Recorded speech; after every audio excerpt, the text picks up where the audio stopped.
So our next speaker then is Jenny Thatcher, and let me just find Jenny's bio. So, Dr. Jenny Thatcher. You don't have to read the whole thing. Oh, no, I've cut a bit of it, but I really like it. I like it. It's lots to say. So Jenny is a sociologist by training. She graduated with a first-class honours in sociology from London Metropolitan University, and she has a PhD from the University of East London, funded by the School of Humanities and Social Science PhD scholarship. She's been employed lecturer at the University of London and at Lancaster University, and in 2012 she co-founded the British Sociological Association's Bourdieu Study Group, where she was a co-convener for 6 years. She's been an editorial board member for the Sociological Review and is now on the board of MAI, a new non-hierarchical journal on feminist visual culture, which sounds ace. More recently, Jenny's research interests have focused on taste, aesthetic labour and gender in the service section and use of participant observation within workplaces to examine these issues. So a fun fact as well about Jenny for everybody, Jenny taught me on the first year of my PhD, and Jenny gave me the most helpful and constructive feedback I've ever had. So that's a nice shout out for you there, Jenny. Thank you. So, okay, well, I was just going to, do you want me to introduce your paper? Yeah, sorry. So Jenny's paper is based on a participant observation of a pub serving a mixed community of affluent professionals and working class people, and it will examine what it takes to be a barmaid in a post-feminist neoliberal society in which they have to become aesthetic entrepreneurs, displaying effective emotional and glamour labour. It will argue that class is central to aesthetic labour, especially feminine self-presentation, and that barmaids often suffer emotional turmoil to deploy the right type of aesthetic labour. In a bar negotiating a mixed clientele, the tasteful consumption habits and the differently classed bodily capital often produces symbolically violent relationships. Yet these barmaids were employed for their feminine characteristics, optimised and exploited by both employer and employee as part of the service and a conflict resolution resource in an alcohol-filled environment where the aesthetics of barmaids were seen as appropriate to elicit unrestricted sexual commentary. So this is going to be fascinating. I'll hand over to you now, Jenny. Okay, thank you, Kay, for and thank you for the organisers of the conference for putting this together. I know the presentation I'm about to give is actually different from the one that was advertised, and the reason why was I had a participant withdraw last minute from the actual research, so I had to use so I'm using a formal paper because it was easier to withdraw the data that she provided in that from this paper. So my paper is actually entitled "Can I have a Foster's and a pint of your pussy?" because this was a quotation said to a barmaid, and this is about the kind of aesthetic labour of barmaids. So basically I want to start off firstly by saying you know, kind of why I wanted to study pubs. And I've been really inspired by this book. You can see it. That's it, right. So it's The Pub and the People by Mass Observation. It was published in 1943 by Tom Harrison. And he stated in this book, plans are being made about the future of Britain, and these are often being made as if the prejudice and habits of ordinary people can be ignored. He argued that social scientists should not only rely on interviews and surveys for understanding people's views, but that a large section of British society does not write for newspapers or indeed even vote in the general election. And by conducting a participant observation in one of the most basic institutions in British society, the public house, sociologists gain a valuable understanding of human behaviour in everyday surroundings. Also, I've just started reading this book here. Hope you can see this all. This is the Cocktail Waitress, a woman's work in a man's world. It's an anthropological study of bars as well. And they argue that bars offer a unique opportunity to study certain values and norms in society. In particular, social lives in bars revolve around interactions between people, and often a female-male interaction. So the pub is one of the oldest institutions, comes up against difficulties in its own structure, organisation and custom, in which it needs to change rapidly when it encounters competition. The pub has long been known to hold social function in society. Harrison detailed observation, including a human ecology of Worktown, which was a fictional student name, but we now know it was Bolton, found that manual workers spent a similar proportion of their wages in the pub as upper middle class spent on their private pleasures. He showed how pubs were places of friends as much as they were places of profit, which were dependent upon the participation of people.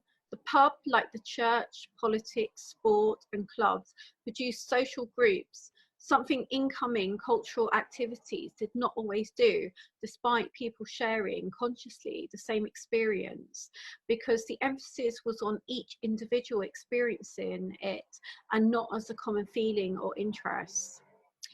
Harrison's mass observation found that the pub was commonly a home away from home. It was an institution which someone belonged to, similar to a political organisation. For myself, circumstances, opportunity and interest came together to spur me on to producing an in-depth participant observation of a traditional London pub to explore in detail the significance of class and gender in the performance of bar work and customer-staff interaction in a post-feminist neoliberal society, as well as the struggle and survival of a traditional London Irish pub in a globalised city facing increasing challenges of displacement of working-class residents and struggling during the coronavirus pandemic. It should be noted that I did not take the employment at the pub to conduct a participant observation. My financial situation meant I took the opportunity when offered the job, and upon weeks of working there, I quickly realised it would make an interesting ethnographic exploration of gender and class in a contemporary pub. This was also inspired by my previous ethnographic workplace study I had conducted on the experience of being a sales assistant in a bridal boutique. Again, a job that was taken out of financial necessity after I completed my PhD. I believe that the participatory nature of my involvement within these workplaces produces an in-depth and rich finding that perhaps might not be possible through interviews alone, something Harrison stated about the importance of ethnographic observations in informing sociological research. Sorry, I just need to have a drink. So I had been working in the pub as a barmaid, doing a number of shifts per week from the 1st of November until the 20th of March, when all pubs in the UK were officially closed due to the coronavirus pandemic. But during the closure period, I actually stayed and continued to live at the pub. So I assisted the landlord on various aspects of the pub in its struggle for survival. And this included opening a takeaway draft beer service in early May, which actually proved to be very popular. My participant observation includes working behind the bar, but also sitting on the other side of the bar on nights off, where I make ethnographic observations. The pub operates with a late license, so I can sometimes be working till 3 o'clock in the morning. So I just want to give you like a bit of background now about the pub. So I decided to do the presentation in the pub so you could kind of get an idea of what the pub's like. The pub is situated in one of the most prosperous parts of London. The area contains some of the most expensive housing in London and is residents to renowned celebrities, a number of whom come from come into the pub for drinks and are on friendly and personal terms with the governor, and they hire the pub out for private parties. Yet the pub itself is also close to a large council estate in the area, and too has many of the clientele from this estate. So the publican himself and many of the staff are working class. Oh, sorry. The pub was taken over by the current governor in 2004, and I called him Danny. This is his pseudonym. He's 55 years of age and has been working in the pub industry for over 35 years. Migrating from Ireland to England in his early 20s, Danny bartended in a number of pubs all over London, where he eventually moved into management. Danny is the embodiment of the respected publican and will often hire additional staff just so he can sit in front of the bar and socialise and engage with the regulars who've come to expect this, and will often indeed go to another pub if he's not around or it's his day off. A fact that Harrison in 1943 had also outlined in his observation of publicans. Danny has taken great pride in renovating the pub when he took it on in 2004. As you can see, the pub has low ceilings with traditional beams and an open log fire. Pops hang around the beams with fairy lights, and the pub is decorated with various vintage Guinness and whiskey signs, such as "Drink more, you are Irish." Danny is keen that the pub not be too pretentious and cater for a mixed clientele, whilst at the same time not alienate the more affluent residents of the area. The immediate area also contains a number of established and regarded gastropubs. This pub is a wet-led pub, so we have no food. The pub itself concentrates on sporting events. Danny rarely advertises for bar staff, except in the case of looking for full-timers. Most bar staff are recruited through informal networks of current or previous barmaids, and a predominant number of them have Irish working class ancestry. Most of the staff are women on a part-time basis with other jobs and family commitments. Like many pubs, we have a high turnover of staff, and Danny will often say to me when recruiting a new member that we need to find someone like ourselves, working class, that will fit into the pub and not be too uptight. Of the other occupations barmaids had, these included an actress, model, musician, event organizer, an academic, a nanny, a carer. A majority of them are from working class backgrounds, but they had a particular trajectory which had endowed them with an aesthetic capital, allowing them to mix comfortably, for the most part, with middle class people. Interestingly, all the barmaids were also physically attractive, with strong personalities, something that was also frequently commented on by customers. So I'm just going to give a bit of background onto aesthetic labour now, kind of what aesthetic labour is. So Rosalind Gill and Angela McRobbie, amongst others, have argued that neoliberalism and post-feminism are central for understanding subjectivity, in which women in particular are embedded within a post-feminist masquerade of free choice and autonomy. This renews institutionalised gender inequality and re-establishes gender hierarchies. As Alice, I hope I pronounced that right, sorry, have argued, neoliberalism makes us all aesthetic entrepreneurs, and this is very much related to labour, particularly jobs which are productive in engaging with appearance politics. Previous research has also shown the tendencies for organisations to manage the way employees look as well as behave. Aesthetic labour and the feminine presentation is often culturally demanded with work that is associated with women. Such practices often re-entrench job segregation, race, class, and gender discrimination, as well as fetishise consumption. I asked Danny why he had asked me if I was interested in pub work, and he stated, "You carry yourself very well. When I was talking to you, you were very talkative, engaging, so I could see this person behind the bar." Here we see Danny describing a type of aesthetic labour in which a worker already embodies a particular type of habitus that would suit not only the customer service, but resonate with the established clientele. In a job where you are hired to perform aesthetic labour in a specific employment context, social hierarchies can be produced. If a customer deems their business to be hiring workers who look and sound right, then they feel entitled to make aesthetic judgments, including commentary to both the staff members themselves and the manager. I experienced such an interaction with a regular woman customer. The woman was employed in a highly skilled professional job, and she would only drink champagne or wine. Her frustration with me had apparently occurred when I did not know all the names of the different wines when I'd first started. She made a number of comments to the landlord, including insinuations that he'd only hired me because he fancied me, that I was one of the worst barmaids he had had, that he was giving me too much attention and time, and that she could do my job in 10 minutes. I'd really like to see that.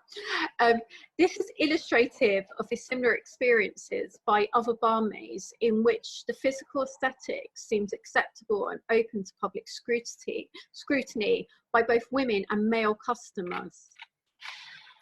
Of course, commentary by male customers could often take a more sexualized, flirtatious, and harassing manner.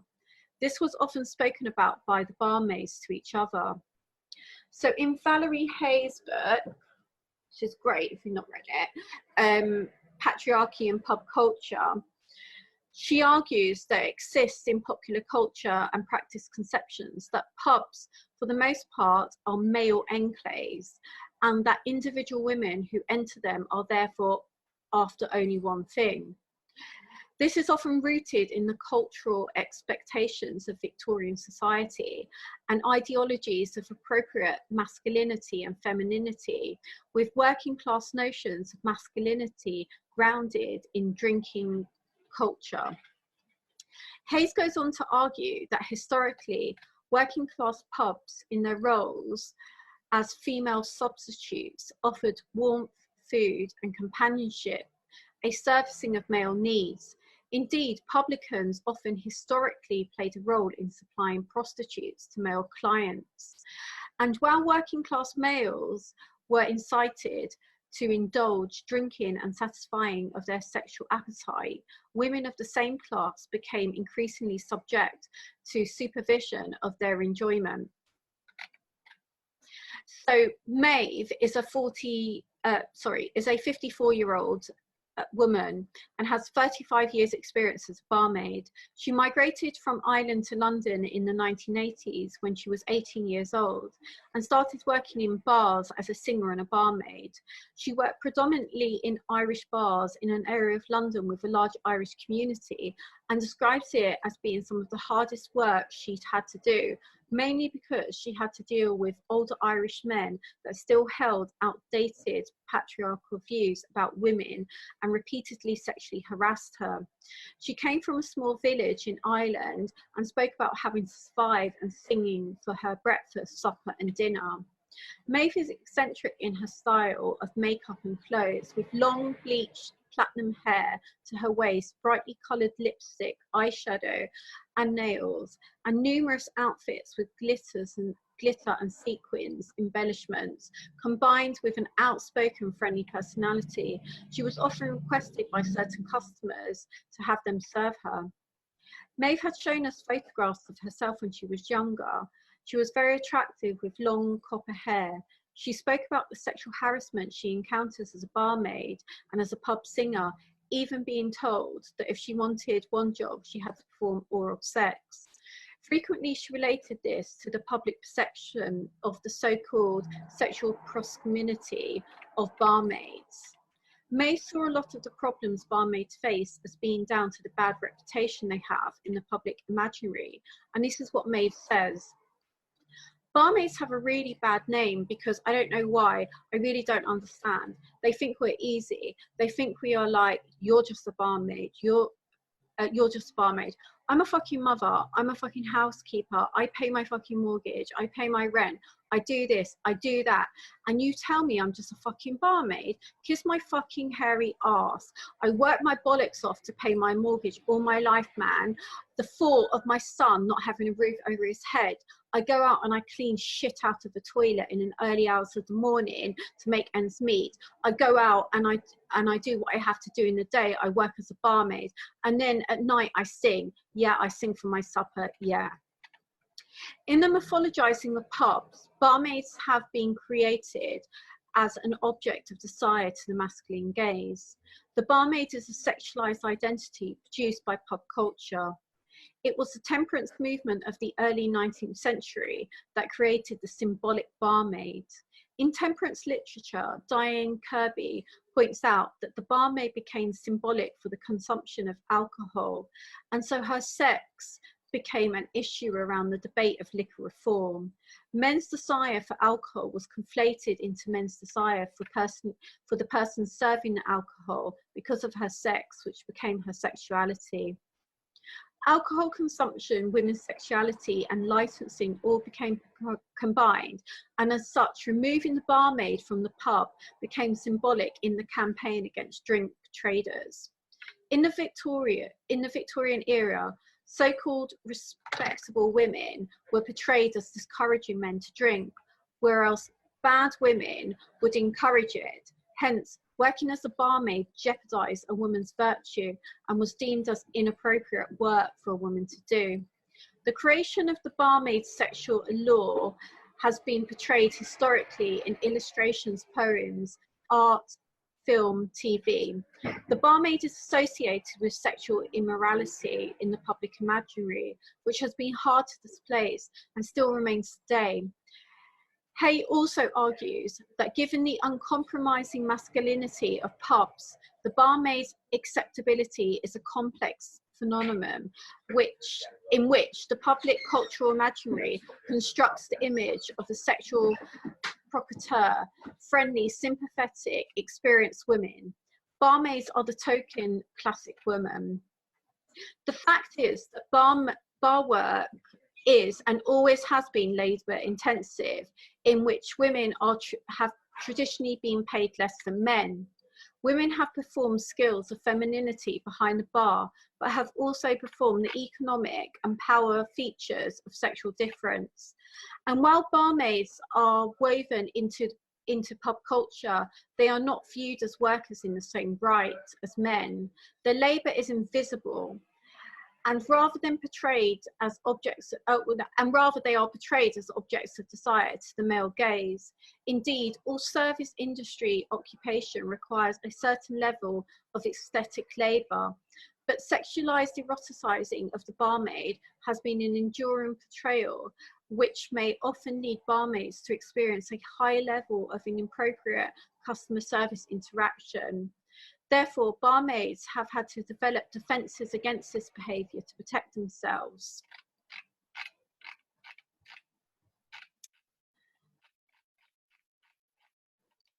So in conclusion, I have highlighted some of the emerging themes that have occurred within this ongoing ethnography, including the particulars of aesthetic labour and what it means for gender inequality within a post-feminist neoliberal society, the unwarranted sexual harassment and sexual betrayal of barmaids, the social responsibility of the pub to its staff in an alcohol-filled environment. The pub is the pub is a social institution whose function has been undermined, unchanged for hundreds of years. It is often the simplest way for people to spend their leisure hours. Yet these leisure hours are being determined by changing working patterns, which pose challenges for the traditional pub. And although the mythologizing of the sexualized barmaid is very much ingrained within the public imaginary, it is still open to reinterpretation. Thank you very much. That's brilliant, Jenny. So much to unpick there.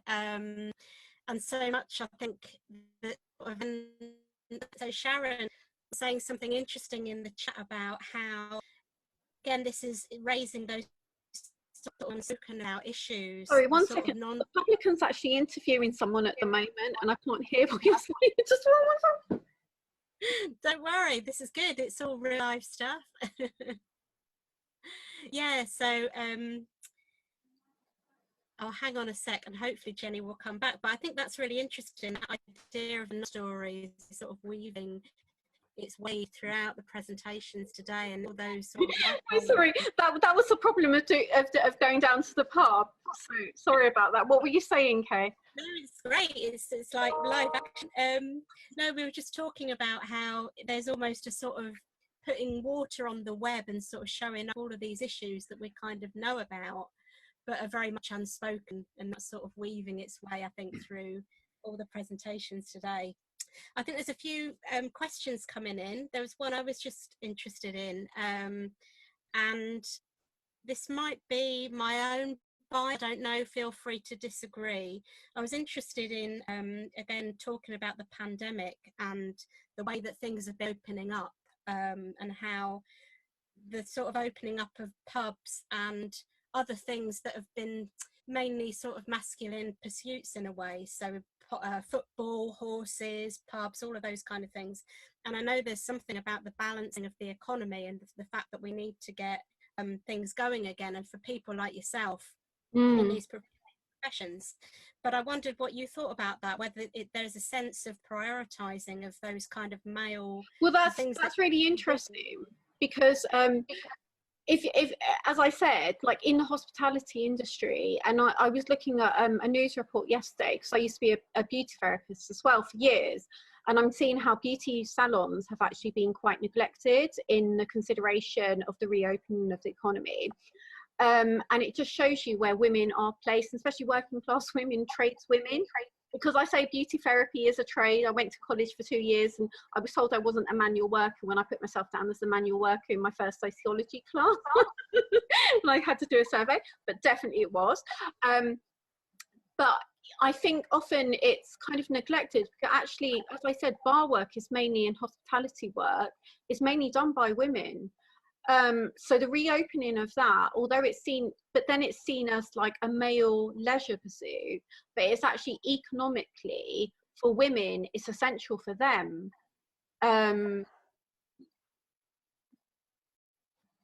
Did I answer that? Sorry, I'm struggling to hear at the moment as well. No, I was just thinking, yeah, that's a big point. And I suppose it's all these things that sort of appear like something on the surface, but when you actually are inside the industry, you know differently.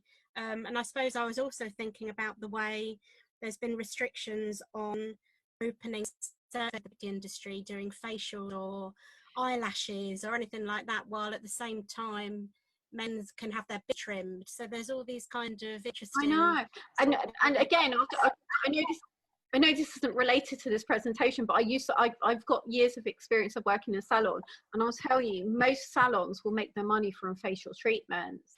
So to be told that they can't do that, especially eyelash, facial, all the different types of facial things that you can do, will be a big hit on them, and they will probably be considering whether they should open up. And again, that's going to affect mainly women. And I was listening to the head of, I think she's part of some kind of head of beauty association in Britain, and she was saying that often women's work is regarded as a hobby, like in terms of like working in the beauty industry, hospitality, or as a second kind of wage to supplement the family. The men is the main, but actually a lot of the barmaids I work with are single, you know, they're not married and they're surviving by themselves. So this is an essential source. It's their main source of income. Yeah, really interesting. And I think it is those things that don't often get talked about. We've got a question from Chloe, who said, "Love the presentation, Jenny. I was wondering if and how you experience sharing your findings with your employer." So Chloe's done research on gender in karate, and the gender dynamic of sharing findings has been really interesting. So have you experienced that? Yeah, so the employer, so the publican is really uninterested. I did my presentation to him last night, and he actually said to me, "Oh, there's a few things you're not mentioning in there, Jenny, including all the arguments you've had with different bar staff." And I was like, so, but in general, he's kind of. I said, "But do you think it's like a good reflection of the pub?" And he was like, "Yeah. But this is about my experience, and this is why one of the participants withdrew, actually, because this is why I had to change the presentation."